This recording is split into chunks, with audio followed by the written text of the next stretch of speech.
Ubu butumwa mubugezwaho na Ministry of Unlimited Holy Ghost. Muri kumwe n'Amahoro Dieu d'amour. Umuzingo ni uwa kabiri witwa kuza ku bwami bw'Imana. Ubuntu n'amahoro bituruka ku Mana Data wa twese watanze umwana wawe Yesu Kristo, ndetse no kuri Yesu Kristo witangiye ibyaha byacu, ndetse no ku Mwuka Muziranenge ukomana natwe, ukubeho wowe n'abawe ndetse n'ibyawe byose. Icyigisho cya 302, ubutumwa bwiza bwa Yesu Kristo. Reka dusenge. Turagushimye Mana, turaguhimbaje, dushyize hejuru izina ryawe, wabanye natwe, waraturinze, watugiriye neza, waraturinze, ubana natwe, utugeze aya masaha tukiri bazima. Izina ryawe nirihimbazwe, izina ryawe nirishyirwe hejuru, izina ryawe niryubahwe. Ubwami bwawe aba ari bwo buza gusa, ibyo ushaka aba ari byo bitubaho gusa. Mwami Imana, mu izina rya Yesu, nk'uko bibaho mu ijuru aba ari ko bibaho mu isi, nk'uko bibaho mu ijuru aba ari ko bibaho mu buzima bwacu, mu izina rya Yesu. Yego Mana, niko tubishaka, niko dusenga, ibyo ushaka aba ari byo bitubaho. Mu izina rya Yesu tugiye kumva ijambo ryawe. Uwiteka, ngwino ufungure, uzibure akanwa kuvuga n'amatwi yumva, uzibure akanwa kuvuga n'amaso y'ureba. Mu izina rya Yesu Kristo, Uwiteka Mana igira neza. Ibitekerezo byacu bifungure kwakira ijambo ryawe, imitima yacu ifungure kwakira ijambo ryawe. Mu izina rya Yesu Mwami Imana, duhindurirwe kumva no kumva ijambo ryawe. Dukore nk'uko ridutegeka, tuvuge nk'uko ridutegeka, tugende nk'uko ridutegeka. Mwami Imana, icyo twigisha cyose aba ari cyo dukora, icyo twigisha cyose tukirinde.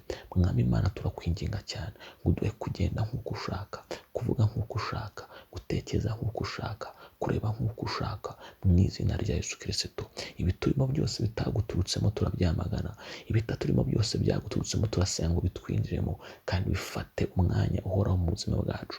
Twaha icyubahiro Data wera, ushyirwe hejuru kuri Imana igira neza. Mu izina rya Yesu Kristo dusenze twizeye, urakoze Imana, amen. Uyu munsi turasoma mu Luka ibice 22 umurongo wa 7 kugeza ku wa 16. Bibiliya iravuga ngo, nuko umunsi w'imitsima idasembuwe urasohora, ari wo ukwiriye kubagirwamo umwana w'intama wa Pasika. Atuma Petero na Yohana ati, nimugende mudutunganirize ibya Pasika kugira ngo turye. Baramubaza bati, urashaka ko tubitunganyiriza hehe? Arasubiza ati, dore nimumara kugera mu murwa, muraza guhura n'umugabo wikoreye ikibindi cy'amazi. Mumukurikire mu nzu ari bwinjiremo. Nuko mbwire nyir'inzu muti, umwigisha arakubaza ngo, icumbi riri hehe, aho ari busangire ibya Pasika n'abigishwa be. Nawe ari bubereke icyumba kinini cyo hejuru giteguye, aba ariho mu bitunganiriza. Baragenda babisanga uko yababwiye, batunganya ibya Pasika. Igihe gisohoye aricara ngo afungure, kandi intumwa nazo zicarana nawe. Arazibwira ati, kwifuza nifujije gusangira namwe Pasika iyi ntarababazwa. Ndababwira ukuri, ndababwira yuko ntazongera rwose kwirya kugeza aho izasorera mu bwami bw'Imana. Ibyo biri mu Luka ibice 22 umurongo wa 7 kugeza ku wa 16. Ku meza. Hari impamvu muri buri munsi mukuru abantu bagomba gusangira. Hari impamvu muri buri bukwe abantu bagomba kurya. Hari impamvu Bibiliya yigisha abantu kwakira abashyitsi. Yesu, kimwe mu bintu yakoze bwa nyuma mbere yuko abambwa, kwari ugusangira n'abigishwa be, ndetse yewe kuri we gusangira byari ingenzi ku rugero yadusigiye uwo muco wo gusangira ngo tujye tubikora tumwibuka.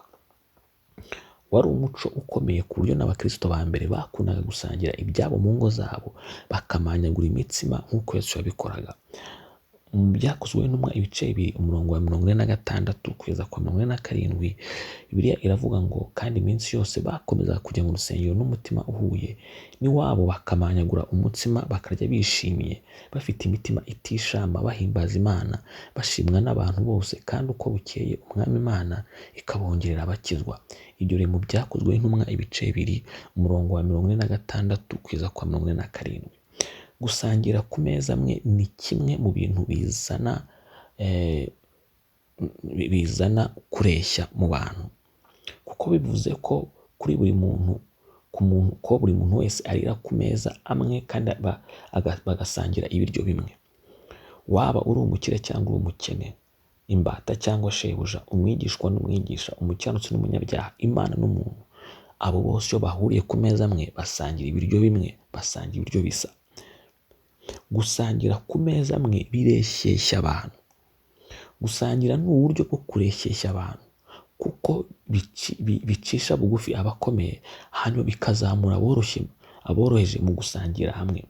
Muri uko gusangira abanyabyaha bahura n'abakiranutsi, abigishwa bahura n'abigisha, imbata zihura na shebuja, umukire n'umukene, n'Imana n'umuntu bahurira ku meza amwe maze bakaganira.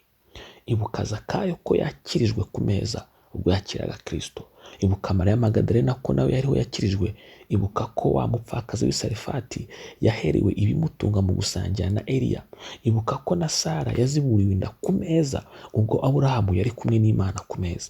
Yewe natwe nitugera mu ijuru tuzasangira ku meza n'Imana. Imana ishimwe cyane. Ese ibi ntubibona? Gusangirira ku meza bihuriza abantu mu rukundo no mu bumwe. Ni uburyo bwo gusabana.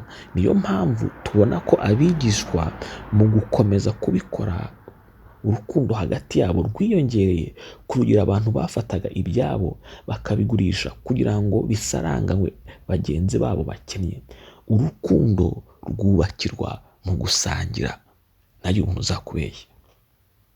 Ubwo rero wige gukunda bitari ibya kure by'urumamo, ahubwo bya hafi byo gusangira. Tangira wige gusangira n'abantu. Uzatangazwa nuko uzatangira kubumva no kubamenya byimbitse no kubakunda by'ukuri. Urukundo ruzubakwa n'iki kintu cyoroshye uramutse wemeye kujya ugikora. Imana ishimwe cyane. Reka dusenge. Turagushimye Data wa twese, turaguhimbaje. Dushyize hejuru izina ryawe. Izina ryawe niryubahwe. Ubwami bwawe nibuze. Ibyo ushaka nibiho mu buzima bwacu nk'uko bibaho mu ijuru. Mu izina rya Yesu Kristo tumaze gusoma no gusobanukirwa Mwami Imana iby'umusangiro. Turasenga cyane mu izina rya Yesu ngo Uwiteka Mwami Imana igira neza, kugira ngo uduhe urukundo rutuma tutishama, rutuma Mwami Imana tutiyemera, rutuma twemera gusangira Mwami Imana n'abantu b'ingeri zose. Mu izina rya Yesu Kristo. Haleluya. Hariho abantu bakirizwa ku meza turamutse tumenye gusangiza bagenzi bacu urukundo ku meza. Hariho abantu Mwami Imana ari ibitangaza twakwakira turamutse twemeye gusangira na bagenzi bacu. Mu izina rya Yesu Kristo ko tubonye yuko hari abo byagira umumaro. Haleluya. Wa mupfakazi w'i Sarefati yabonye ibimutunga mu nzara abitewe no gufata ibiki yari afite gusa akabisangiza umukozi w'Imana Eliya. Twabonye yuko Aburahamu Uwiteka Mwami Imana igira neza yabonye urubyaro, isezerano ryasojwe kubera yuko yasangiye n'Imana. Twabonye yuko Zakayo yakijwe kubwo kwakira Kristo mu rugo rwe. Izina ryawe niryubahwe. Natwe twigishe Mwami Imana kwakira abantu b'ingeri zose, kwakira abashyitsi, gusangira nabo Mwami Imana, baba ari abakomeye baba ari aboroheje. Mwami Imana uduhe kubakira kimwe kandi uduhe kubakira mu buryo bwo gukiranuka no gutungana. Izina ryawe niryubahwe Mana. Izina ryawe nirishyirwe hejuru Mana. Izina ryawe nirishyirwe hejuru. Icyo kintu gihoho kitwibutsa, icyo kintu gihoho kitumenyesha, icyo kintu gihoho Mwami Imana ukitwigisha, kuko biri mu nyungu zacu, kuko biri mu nyungu zacu Mwami Imana, biri mu nyungu zacu. Ijambo ryari ryaratubwiye ngo uzaha agacuma k'amazi umwigishwa wawe, ngo wabikoreye gusa ko ari umwigishwa wawe, ngo ntabwo azabura ingororano ye. Ngo uzaha umuhanuzi impano, ngo azahabwa impano y'ubuhanuzi. Mwami Imana turasenga cyane. Hari ibyo tubuzwa no kutemera gusangira n'abantu bawe. Turasenga cyane Mwami Imana ibyo no turashaka kwibona utwise gusangira nabo, kugira ngo Mwami Imana iyo migisha nayo tuyibone. Ubwo rukundo turubone, ubwo rukundo rutuma twitangira bagenzi bacu natwe turugereho. Izina ryawe nirihabwe icyubahiro, izina ryawe nirishyirwe hejuru. Haleluya. Imana nishimwe cyane. Mwami Imana turakunyinze cyane ngo utubashishe. Urakoze kumva gusenga kwacu, urakoze kumva kwinginga kwacu, urakoze kuri Imana igira neza, urakoze kuri Imana yumva gusenga kwacu. Turasenga cyane Uwiteka nanone ndabisubiramo kandi ntabwo tuzirwa tunerwa kubisaba. Mu izina ryawe ryonyine aba ariryo ryubahwa, ngo ubwami bwawe gusa bwonyine aba aribwo buza, kandi Mwami Imana ngo ubushake bwawe gusa aba aribwo butubaho. Mu izina rya Yesu Kristo ushyirwe hejuru. Ni mu izina rya Yesu dusenze twizera. Urakoze Data wera. Amen. Turasoma impuguro z'uyu munsi mu Bakorinto ba mbere ibice 11 umurongo wa 17 wa 20 kugeza kwa 22. Ariko ibyo ngiye kubategeka ubu simbibashimira, kuko amateraniro yanyu aho kubungura abatera gusubira inyuma. Byongeye kandi iyo muteraniye hamwe ntimuba muteranijwe no gusangira ifunguro ry'umwami wacu mu by'ukuri, kuko iyo murya umuntu wese yikubira ibye agacura abandi, nuko umwe arasonza naho undi akarengwa.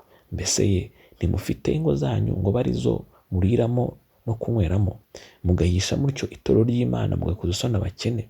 Mbese mbabwire iki? Mbashime? Kuri ibyo simbashima. Ibyo biri mu Bakorinto ba mbere ibice 11 umurongo wa 17, wa 20, wa 21 n'uwa 22. Imana iguha umugisha bwo kwifatanya natwe, Imana iguha umugisha bwo kumvira ijambo ryayo. Ndagusaba umugisha ku Mana ngo Uwiteka akuze umwuka wera, ndagusaba umugisha ku Mana ngo Uwiteka akuze imbaraga ze nyinshi, ndagusaba umugisha ku Mana ngo Uwiteka akuze ijambo ryegera.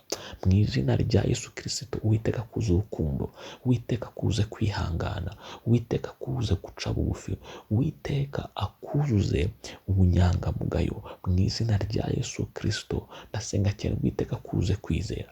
Ibyiza byose bituruka ku Mana bikuzeho kandi bikugereho, ndetse bifata umwanya uhoraho mu buzima bwawe.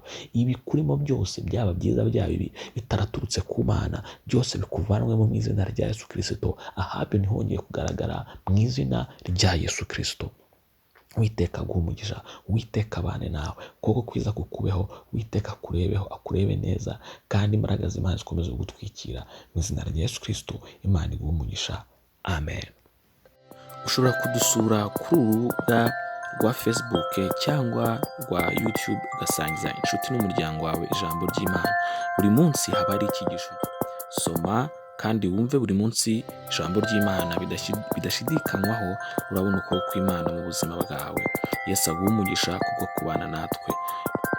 Imbuga za internet wakoresha mu kudusura urazisanga munsi ya video. Ubutumwa butegurirwa na Ministry of Unlimited Holy Ghost, mwabugezwagaho na Mahoro Dieu d'Amour. Ubuntu n'amahoro bituruka ku Mwami Yesu Kristo bikomeze kubana namwe, kandi umwuka wera ababashije gukomeza gukora ubushake bw'Imana mu buzima bwanyu bwa buri munsi. Amen.